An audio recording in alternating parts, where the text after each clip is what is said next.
33 देवता कौन है उसको इसमें उद्धृत किया गया है। अग्नि, पृथ्वी, वायु, अंतरिक्ष, सूर्य, देवलोक। देवलोक का मतलब है तारामंडल। दिव्य चमकना, तारा चमकते हैं। चंद्रमा, नक्षत्रगण, ये 8 बस हैं। बस कहते हैं बसाने वाले को जो बसाए, वसधन को भी कहते हैं। 10 इंद्रियां जो आपकी हैं, 5 ज्ञानेंद्रिय, 5 कर्म इंद्रिय, आँख, नाक, कान, जीभ, चांग, 5 ज्ञानेंद्रिय, हाथ, पैर, मुख, टट्टी पेशाब की जगह, ये 5 कर्म इंद्रिय। ये 10 इंद्रियां और 11वां मन, ये 11 रुद्र हैं। और 12 महीने आदित्य हैं, चैत, बैसाख, जेठ, आषाढ़ इत्यादि 12 महीने आदित्य हैं। और गरजने वाला बादल इंद्र है और यज्ञ प्रजापति है। ये 33 देवता हैं। ये बृहदारण्यकोपनिषद का कथन है। तो कोट क्यों कहा गया? महिमा में। देवता तो 33 ही हैं। ये जनक की सभा में जब विद्वानों ब्रह्मज्ञानियों की बहस हो रही थी तो वहाँ भी बात आई। देवता कितने? तो इतने। कोट क्यों कहे गए? महिमा में कहे गए। 33 कोट देवता, ये सब जड़ हैं। देवता पुराणों के अनुसार मनुष्यों की एक शाखा थी। कश्यप की 2 पत्नियां, अन्य भी थी, लेकिन 2 से दिति और अदिति दो के नाम थी। और ये दिति और अदिति से दैत्य और देवता हुए। दिति से दैत्य और अदिति से देवता। तो जो दिति से हुए वह दैत्य कहलाए, अदिति से हुए वो देवता कहलाए। देवता प्रायः लंपट होते थे और देव बलवान होते थे और उनमें चरित्र भी होता था। और भाई भाई भी थे, लेकिन आपस में कलह भी करते थे। इनका युद्ध भी होता था, आपस में विवाह शादी भी होता था। ये सब पुराणों के अनुसार मैं कहता हूँ। देवताओं का निवास उत्तरी भारत में हिमालय के तरफ होता था। वाल्मीकि रामायण में आया है कि रावण देवलोक पर विजय करने के लिए उत्तर दिशा को चला। हिमालय में शिव जी रहते थे। ये सब पौराणिक कथाएं हैं। एक वैदिक विद्वान ने लिखा है कि जो पुण्य कर्म करने से, यज्ञ करने से स्वर्ग मिलता है, और स्वर्ग में जब पुण्य क्षीण हो जाता है तब फिर यमलोक में आना होता है। तो कुछ नहीं, ये तिब्बत देश स्वर्गलोक था और वहाँ स्त्रियां स्वतंत्र होती थी और विलासी बहुत होते थे सब। भारत से धन कमा करके, आर्यावर्त से धन कमा करके लोग जाते थे वहाँ, तो वहाँ रहते थे और भोग विलास करते थे। जब धन खत्म हो जाता था तो लौट आते थे। पुण्य छिड़ी मृतलोकी विसंत का अर्थ यही है। बड़ा स्वतंत्र ढंग से कहा है। महाराष्ट्र के वो विद्वान, वैदिक सूक्त का विकास उनकी पुस्तक है। तो ये सब कल्पनाएं हैं। देवता और दैत्य दोनों मनुष्य थे। साहब कहते हैं अम्ब की रास समुद्र की खाई। समुद्र की खाई में पानी की राशि है। ये उदाहरण हुआ। ये सारा संसार सागर है और इसमें कणों का प्रवाह है और रवि शशि 33 कोटि या 33 देवता सब इसी में घूम रहे हैं। वो 33 देवता क्या हो, जड़ पदार्थ सब है, देहधारी हैं तो भी इसी में भटक रहे हैं। भंवर जाल में आसन माड़ा, भंवर जाल गहरे पानी में कहीं कहीं पानी घूमता है चक्कर में, उसको भंवर कहते हैं। उसमें पड़े हुए प्राणी पदार्थ उसी में डूबते रहते हैं। जो उसमें पड़ा उससे निकलना बहुत मुश्किल होता है। इस सारा संसार भंवर है। रासायनिक दृष्टि से हम अपने शरीर को देख पाते तो ये एक भंवर जैसा दिखाई देता, ये मकान भंवर जैसा दिखाई देता, कणों का भंवर है। जिस प्रीतम और प्रीतमा के चेहरे को देख करके हम मुग्ध चंद्रवदन कहते हैं। चंद्र चंद्रमा, बदन मुंह। फारसी के अनुसार बदन शरीर, संस्कृत के अनुसार बदन मुंह। बदन जो बदे बोले, चंद्रवदन चंद्रमा के समान मुख वाली या मुख वाला, वो है क्या? भंवर, कणों का प्रवाह है और गंदा गंदा है, चाम, गीला गीला चाम है।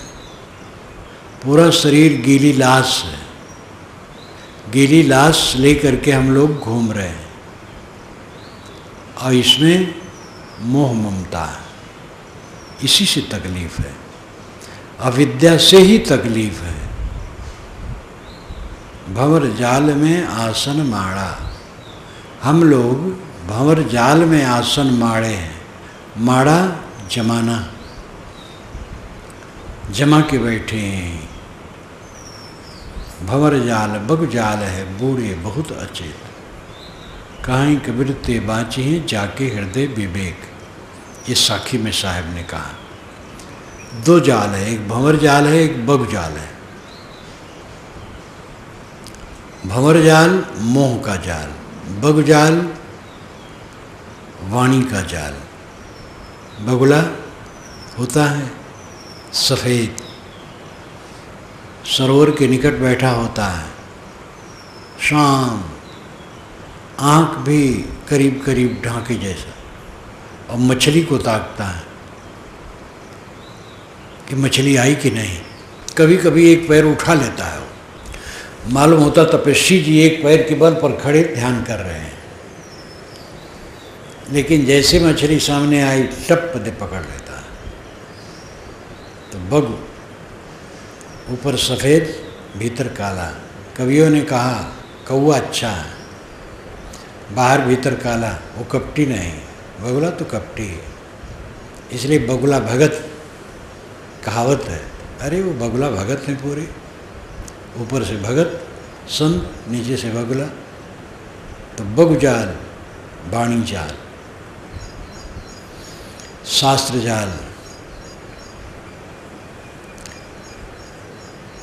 वाग वैखरी शब्द झरी, शास्त्र व्याख्यान कौशलम, वैदुष्यन विदुषाम मध्य भुक्ते न तो मुक्ते। अविज्ञाते परे तत्ते शास्त्राधीतिस्त निष्फला, विज्ञाते परे तत्ते शास्त्राधीतिस्त निष्फला।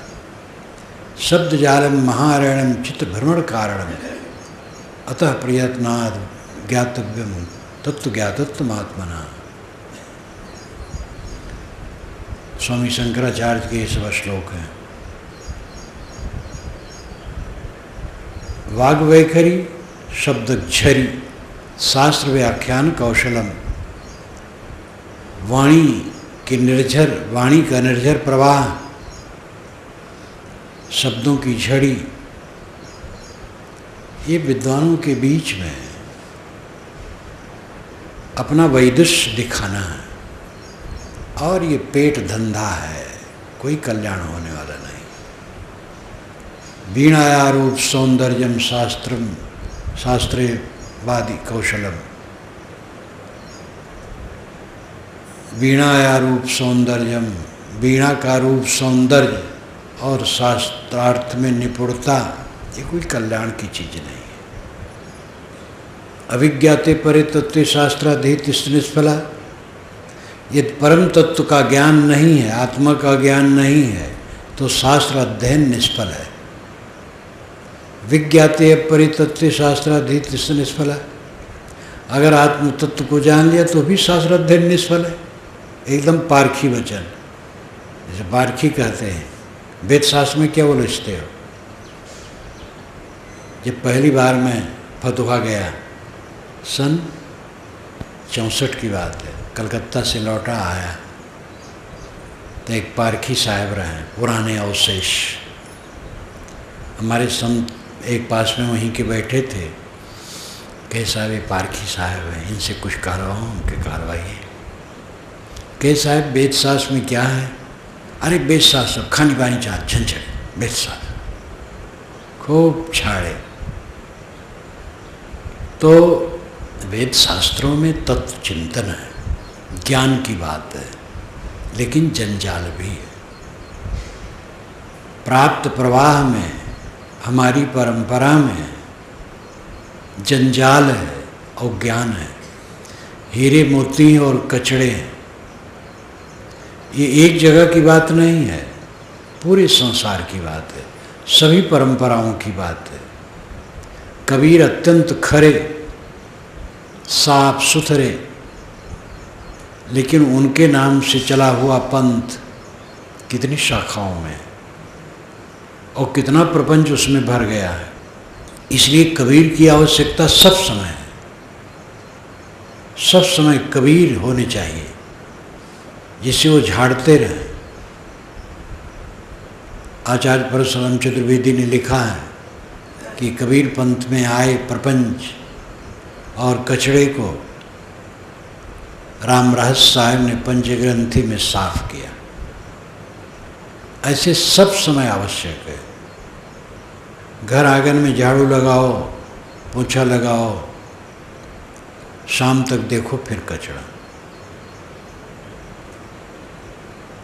तो भंवर जाल और बग जाल, ये दो जाल है। भंवर जाल मोह का जाल, समझते हैं दुख है और फिर उसी में पड़े रहते हैं। समझते हैं मोह नहीं करना चाहिए, लेकिन मोह के बिना मन नहीं मानता। मन नहीं मानता तो दुख भोगो। एक सज्जन रहे, दिन भर दौड़ते रहें, धनी आदमी रहे। उनके यहाँ जाऊं तो जहाँ मेरा विश्राम रहे पास में वहीं लेट जाए, तो लड़के को लेकर लेटे। मैं कहूँ कि लड़के को लेकर क्यों लेटते हो? लड़के को अलग रहने दो, दिन भर वैसे भागते रहते हो, शाम को तो थोड़ा शांत हो जाओ। कहे साहब बप्पा बप्पा कह के आते हैं तो मोह लग जाता है।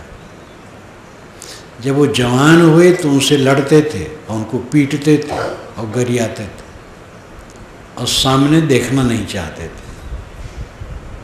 लेकिन तब भी जब जाऊं तो देखूं पोतों को लेकर के लेटे, तो हम कहे पोतों को पकड़े? कहे साहब ये बाबा बाबा करके आते हैं तो मोह लग जाता है। हम कहे पहले बप्पा बप्पा में फंसे हो, अब बाबा बाबा में फंस रहे हो।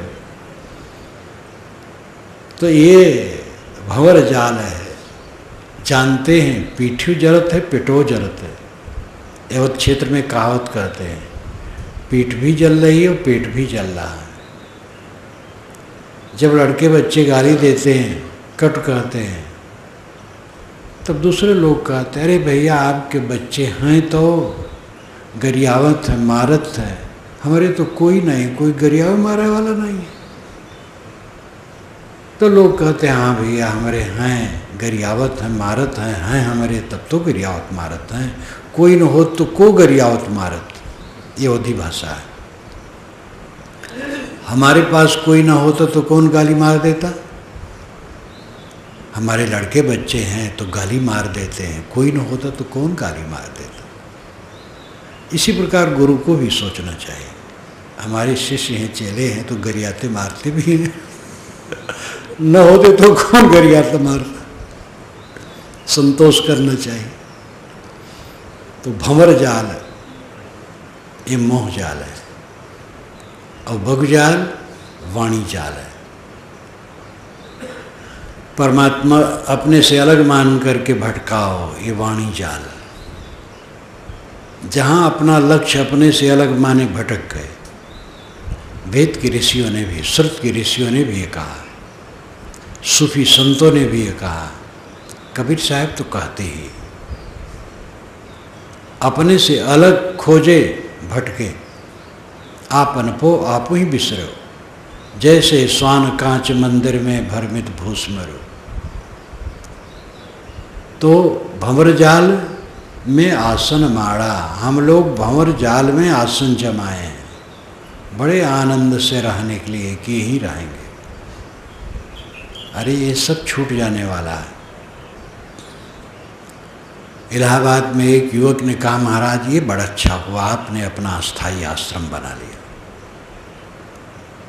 मैंने कहा, भैया अस्थाई आश्रम मेरा यहाँ कहाँ है, ये तो मुसाफिर खाना है। मेरा अस्थाई आश्रम मेरे साथ सब समय है। तो नहीं समझ पाया तो समझाया मैंने, आपका अस्थाई आश्रम कहाँ है, आत्मा। वासना छोड़ दो, अपने अस्थाई आश्रम में परम विश्राम, न आना न जाना न मिलना न बिछुड़ना। जितना मिलना है रोग है, जितना संबंध होना है रोग है। सारे संबंधों से अलग असंबंध, असंग, शुद्ध बुद्ध निर्मल असंग हो जाओ, अनंग हो जाओ, आकृत विहीन हो। आकृत विहीन को सोचो, ये शरीर आकृत है, ये आप नहीं है, आप आकृत विहीन हैं, रंग रूप विहीन है, शुद्ध ज्ञान मात्र है। आपकी परिभाषा होना असंभव है, नेति नेति उपनिषदों ने कहा। तो उसका भी अपना अर्थ है। जानते हुए नहीं जानते, कहते हुए नहीं कह पाते। लाओ त्से ने पहला वचन यही कहा है। वे अपनी बात कुछ लिखे ही नहीं थे, चल दिए थे।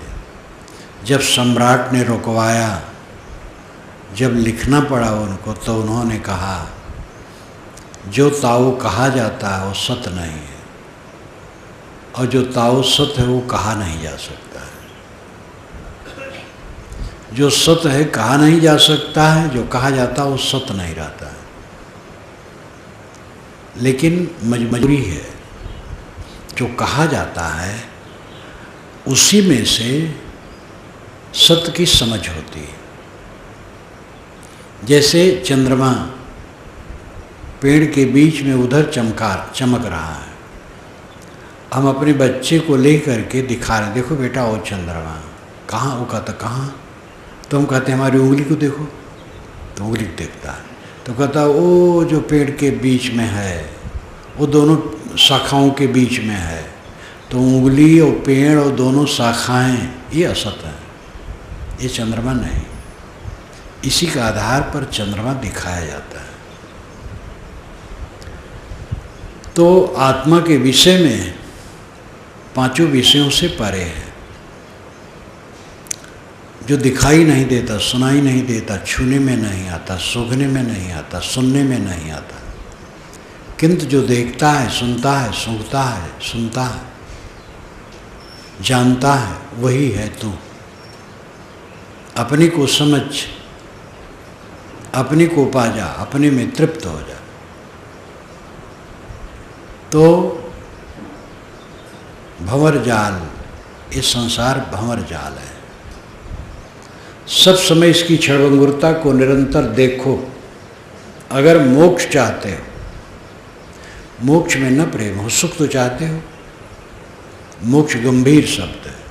लोग कहते हैं मोक्ष मोक्ष भूल भुलैया, चलो छोड़ो मोक्ष को, सुख तो चाहते हो, और ऐसा सुख चाहते हो जो अनंत हो, वो अनंत सुख मोक्ष ही है। मोक्ष छूट जाना चारों तरफ से, मोक्ष है। और वही सच्चा सुख है। अगर ये चाहते हो तो सब तरफ से अकाम निष्काम अनासक्त हो जाओ और सबकी सच्चाई को निरंतर देखो। सबकी सच्चाई क्या है? सब हम किसे कहते हैं? जो दिखाई देता है। और इसकी सच्चाई क्या है? क्षणभंगुरता, भंवर। एक भंवर चल रहा है, सब चक्कर, कणों का प्रवाह चल रहा है।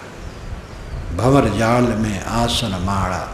साहब कहते हैं मूढ़, तो भंवर जाल में आसन जमा के बैठा है। इसीलिए चाहत सुख दुख संग न छाड़ा। तो सुख चाहता और दुख तेरा साथ छोड़ता नहीं, क्योंकि तू स्वयं ही दुख नहीं छोड़ता है। छूटने वाली वस्तुओं में जो मोह करेगा उसको दुख न होगा तो क्या होगा? जो मेरे साथ रहने वाली नहीं है उनमें मैं मोह करूंगा तो दुख न होगा तो क्या होगा? इसको खूब सोचो, खूब समझो। साधु किस लिए हुए हो? मठ बनाने के लिए नहीं, महंत बनने के लिए, गुरु बनने के लिए नहीं, प्रवचन करने के लिए नहीं, लेख लिखने के लिए नहीं, अपना उद्धार करने के लिए। अपने उद्धार में जो सब सहायक है वो ठीक है। मठ जरूरत है, रहना पड़ता है। बहुत मठ बने हैं, रह ले। कभी अपने द्वारा बन गए, कोई हर्ज नहीं, लेकिन मठ लक्ष्य नहीं है। गुरु शिष्य का संबंध, गुरु ने उपदेश दिया, हमें बोध हुआ, हम भी अगर निभा पाएं दूसरों को उपदेश दें, ठीक है। न निभा पाएं तो न दें, नहीं झंझट में पड़ जाएंगे। नाते नेह राम के मनियत सुहृद सुसेब जहाँ लो, अंजन कहाँ आँख जे फूटे बहुतक कहों कहाँ लो। ये गोस्वामी जी ने कहा। नाते नेह राम के मनियत सुहृद सुसेब जहाँ लो। जितने मित्र हैं और प्यारे हैं, सबका संबंध किस नाते है? राम के नाते। वो आंजन किस काम का जिससे आँख फूट जाए? वो प्रिय किस काम का जिससे हमारा बंधन बने? और संसार के सारे प्रिय से केवल बंधन बनता और कुछ नहीं बनता। तथागत बुद्ध ने कहा है, 100 जगह प्रेम है तो 100 दुख है, 50 प्रेम है तो 50 दुख है, 25 प्रेम है तो 25 दुख है, 10 प्रेम है 10 दुख है, 2 प्रेम है 2 दुख है, 1 प्रेम है 1 दुख है। कहीं प्रेम नहीं, कोई दुख नहीं। यहाँ प्रेम का अर्थ मोह, शुद्ध प्रेम का तो आदर है। साहब ने कहा है, 2.5 आखर प्रेम का पढ़े सो पंडित होए।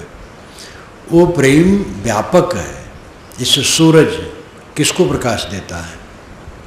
सूरज से मतलब नहीं, वो प्रकाश स्वरूप है, सबको प्रकाश मिलता है। इसी प्रकार निष्काम चित्त में प्रेम होता है, सकाम चित्त में मोह होता है। मोह जहाँ होता वहाँ पाने की इच्छा होती है, प्रेम जहाँ होता वहाँ देने की इच्छा होती है। हर व्यक्ति अपनी प्रिय को अच्छी वस्तु देना चाहता है। अच्छे प्रेम का लक्षण यही है कि प्रीतम को अच्छी से अच्छी चीज़ देने की भावना बनी रहे। सारा संसार प्रीतम है, सब सुखी हो, सबके लिए मंगल कामना और किसी के लिए अहित न करना, ये प्रेम का लक्षण है। मन वाणी कर्म से किसी के लिए अहित न सोचना, ये प्रेम का लक्षण है और ये व्यापक है। मोह सब में नहीं होता, मोह जो बहुत प्रिय लगता उसमें होता है और वहीं दुख होता है। भंवर जाल में आसन माड़ा, परिवर्तनशील वस्तुओं में हमने अपने आसन को जमा रखा है। कब तक जमाओगे? पैर उखड़ जाएगा। जो चहकते थे, कूदते थे, दौड़ते थे, बिस्तर पर पड़े हैं। छत्तीसगढ़ में एक भक्तिन अनन्य भाव वाली, वो जब पूजा करे अपने पति के सामने तो दूसरे ढंग से करे। व्यक्तिगत आवे तो ज़्यादा मुझे दे। स्वाभाविक होता है भाई, पति को बुरा न लगे कि ज़्यादा दे रही, तो व्यक्तिगत वो ला करके तब मुझे दे। मैंने कहा तुम क्यों करती हो? कहे नहीं साहब, है कोई कमी नहीं। अनन्य भाव। और कोई चीज़ बना के लावे, अस्वस्थ हो गई, पति तो मर गया, लड़का है, सेवा परायण है, अध्यापक है, अस्वस्थ है। उधर मैं गया तो उसके घर देखने गया तो अल्फी जैसा पहना दिए हैं उसको। अब होश में तो रहती नहीं है, पड़ी रहती। बाल भी बनवा दिए हैं। लड़के ने उठाया, माँ माँ कहा, उसके मुंह की टुड्डी को पकड़ा, माँ। साहब सामने खड़े, उसको कोई ख्याल नहीं। मैंने कहा रहने। और वो एकदम ख्याल में नहीं रहती। लड़का ही उसे चिम्मच से खिला देता, द्रवदार पदार्थ, पता नहीं अब है कि नहीं।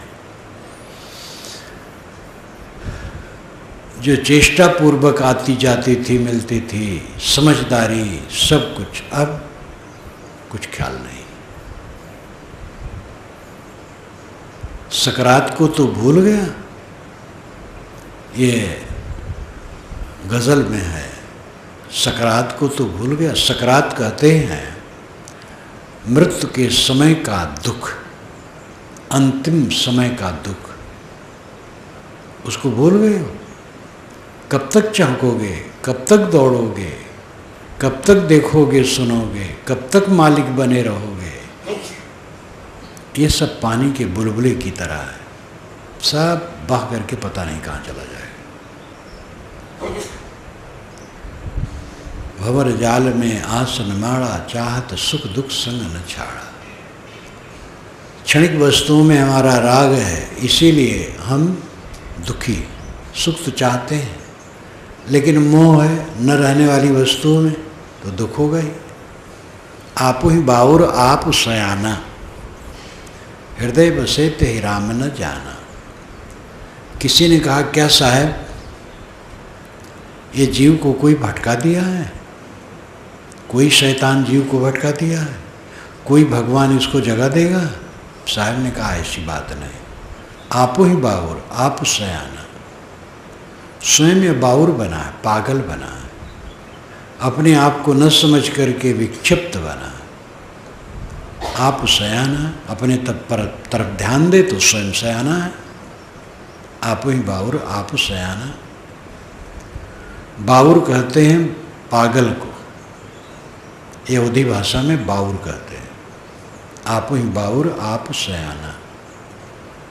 स्वयं पागल हो, स्वयं सयाने हो। क्षणिक वस्तुओं में मोह करने से पागल हैं हम। क्षणिक वस्तुओं में मोह न करें, हम सयाने समझदार हैं। आप ही बाउर आप सयाना। हृदय बसे ते राम न जाना। जो हृदय में बसता है उस राम को लोग नहीं समझते हैं, राम बाहर खोजते हैं। अयोध्या का एक युवक मुझसे कहा, बहुत पुरानी घटना है, 35-40 बरस की घटना होगी। वो फैजाबाद में रहता था, मैं अयोध्या में था। आया मिलने, कहा साहब कुछ मुझे बताइए। तो मैं बताने लगा स्वरूप ज्ञान की बात। वो रामायणी था। उसने कहा, महाराज लोचन भर बिलो की अवधेशा, तब सुनिहो निर्गुण उपदेशा। एक काकभूषण गौण संवाद में आता है।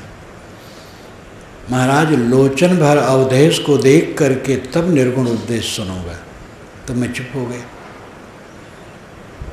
तो कहा महाराज कुछ कहिए, हमकी बात तो खत्म हो गई। अब तुम लोचन भर अवधेश को देख लो, अयोध्या के राजा को, अयोध्या के राजा मतलब श्री राम, अब उनको तुम नेत्र भर देख लो तब मैं तुम्हें उपदेश करूँगा। और बेचारा लाचार हो गए। वो तो अपनी बाचाली से कहा, रामायणी था, चौपाई याद आ गई तो जड़ दिया मुझ पर, तो मैंने भी जड़ दिया। मैं चुप। दक्षिणी भारत गया, सर्विस में रहा, रिटायरमेंट हुआ, लौटा। 30-35 वर्षों के बाद पत्र दिया, साहब आप बीजक टीका भेज दीजिए और मेरे लिए कुछ बताइए। तो टीका तो मैंने भेज दी। मैंने कहा तुम्हारे लिए मैं क्या बताऊं? लोचन भर अवधेश आज तक देखे कि नहीं? अयोध्या नरेश श्री रामचंद्र जी के दर्शन पाए कि नहीं? अब दर्शन कर लो तब मैं कुछ कहूँ। क्या कहता बेचारा? मैंने कहा नगर पालिका के अध्यक्ष को, अयोध्या के नगर पालिका के अध्यक्ष को अवध नरेश मान लो तो ठीक है, देख लो बस हो गया काम। जिसको आप देखना चाहते हो श्री रामचंद्र जी को नहीं देख सकते। जो कबीर साहब को देखना चाहता है देख पाएगा? एक भक्त ने मुझसे कहा था, महाराज मैं कबीर साहब का दर्शन किया हूँ। मैंने कहा मैं तो आपका दर्शन पाके कृतार्थ हो गया। तो मेरे ऊपर वो चिढ़ गया कि आप मानते नहीं हैं। मैंने कहा मानता तो हूँ, मुझे कबीर साहब दर्शन नहीं हुए लेकिन तुम्हारे दर्शन हुए। तो ये सनकी लोग कबीर को, ईसा को, राम को, कृष्ण को, शिव को देखना चाहते हैं।